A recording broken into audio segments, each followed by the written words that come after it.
বুটের হালুয়া মানুষ কেমনে খায়? আমাদের মারা কত কষ্ট করে মনে হয় বুটের হালুয়া বানায় দিত। আমি আজকে ১ম এত পরিমাণ ছিটতেছে মানে ছিটে পুরো অবস্থা খারাপ।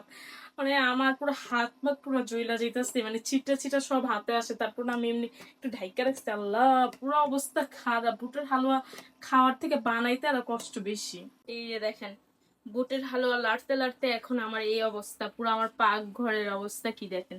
মানে কি এক অবস্থা, এত কষ্ট রে কোন মানুষ খায় বুটের হালুয়া? আল্লাহ, আমার আমরা কত কষ্ট করে বুটের হালুয়া বানায়।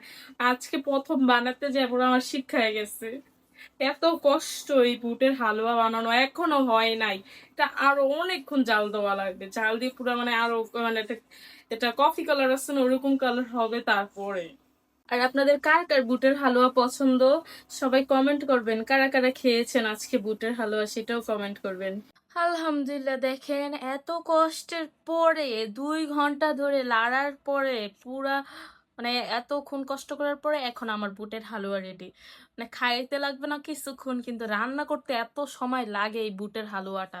আমার বুটের হালুয়াটা কেমন হয়েছে সবাই কমেন্ট করবেন।